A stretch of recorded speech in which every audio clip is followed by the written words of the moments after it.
Yo, hold on, bro. Hold up. Where my glasses at, my nigga? Hold up, y'all. Give me a fucking second, bro. This nigga is crazy, bro. Hold up. Hold up. Man, my dumb ass already forgetting. Hold on, dog. You know what? I'ma keep it a buck. Look, you know these glasses cheap, fake as hell. You see right through these hoes. Look, I'ma be honest with you. Damn, let me get some type of. Oh, got the golf cart in the back. All right, that look kind of hard. Hold on. All right, look. I'ma keep it a buck. I'm real good at pretending or acting a certain way to get a certain day or a certain chunk of time over with. I ain't gonna lie to you. And the truth is like real funny. You know what I'm saying? The truth is funny, bro. It's always that shit never fails.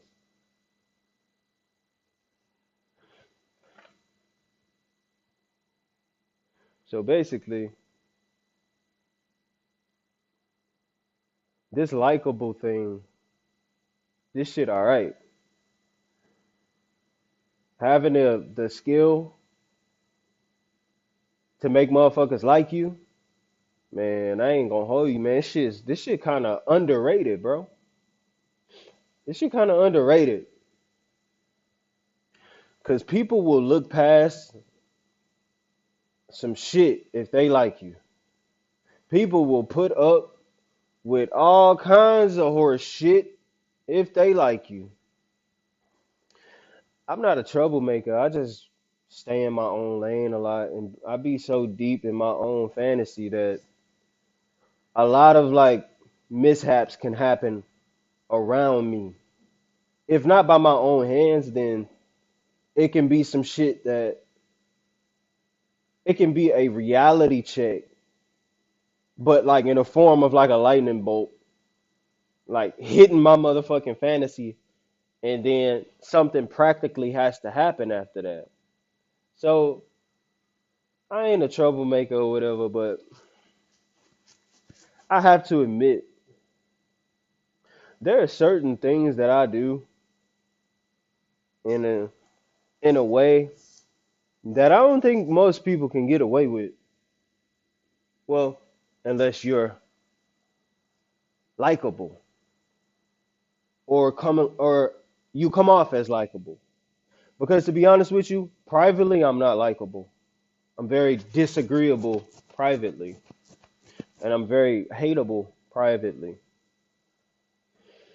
Because privately I don't have any energy to bounce off of other than the other than my own complexities. So in private is when I sort of like get real scientific about whatever it is that I'm experiencing in private. In public, I come off as very likable to the point where, bro, I never can just chill and be reserved in public. It's impossible. It's impossible. I'm better at like handling it. Now I kind of like I'm kind of like aggressive with it. The it as in yeah, I'm there's a distinguishedness that I've accepted in terms of how people perceive me presence wise. Before I say a word, it's sometimes better if I don't say a word because when I start talking, oh shit, that's when you about to disagree with something. That I'm very quiet around people. People would describe me as eerily quiet, I would say. But I'm very likable for some reason. I don't know. Don't ask me why. I don't know why I come off like that because I know I'm not like that in private. But I am because whoever I am in private and whoever I am in public, the only thing that's different is the people that are involved. That's it. So maybe it's maybe it's because my perception and other people's perception are clashing. And that is kind of creating like the matrix effect. Maybe, I don't know. Maybe I'm just talking bullshit. And because I love imaginating reality differently. Imaginating. Yeah, see how I just imagined that to be a word that is used. But the likability thing is very underrated. I have to say. I'm trying my best not to give the secret away that us introverts hold. Am I gonna do it? There's a secret that hides in the judgment of introverts that is held, that is protected, that has been passed down and held sacred amongst introverts since the beginning of time.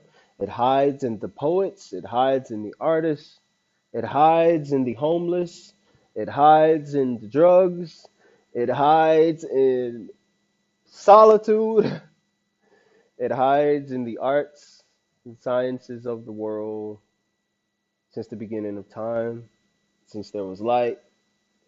It hides in the Bible, it hides in nature. It is God's mystery,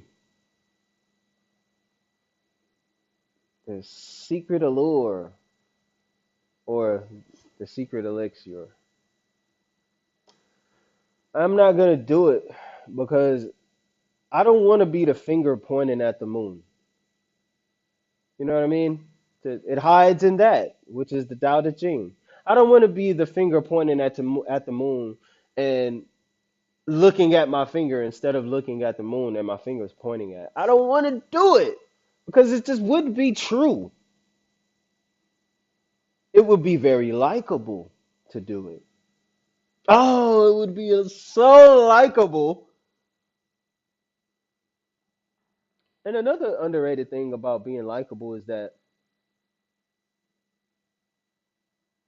you're never not entertained by the whole gasm of life and people and humans and us interacting and all the chaos that exists in between one person and the other. The fucking worlds and galaxies and universes and the fucking mess that exists amongst us is so prevalent as an introvert and as somebody that people deem as likable.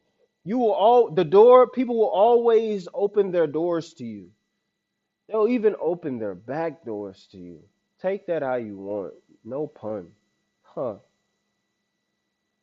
But I can only say these things because of all the shit that I just said the secret hides in. You get to a point where you become so aware of who you are that you realize, oh shit, I'm not different at all. Oh shit, like we all it's just the core of shit. You get to the core. You get so deep into yourself that you reach a core where you realize that nigga, all this shit is it ain't it's no difference. Maybe I got lost there. I'm sorry. But man, it would be dope if the world that's the only reason why I'm sharing this shit is because bro, I would like for people to think being likable is cool. I want people to think that. I want people to think being likable and kind is cool and dope and is where it's at. Because man, the customer service business is so shitty nowadays, bro. Have y'all noticed that shit? Bro, it's like, dog, I understand because people be doing extra. People be extra than a bitch. You know what I'm saying? And people be doing the most. But that just means that you shouldn't be, babe. You got to go somewhere else then. You got to get into a different field. You got to really know how to put up with people when they, or know how to navigate people when they start being extra. You feel me? Maybe customer service just ain't your shit. And people got to, that's what I mean. Like, people have to find that core, bro. When people dig deep and you reach that core, when you reach that core, you'll understand it. You'll understand what the poets been saying. You'll understand what all the authors and artists and world leaders and spiritual teachers and what this author over here, this novelist or this filmmaker, you'll understand the matrix, you'll see it. You'll understand the third eye. You'll understand all of this gibberish, language, bullshit, word vomit. You'll understand the moon because you'll no longer be looking at the finger that's pointing to it.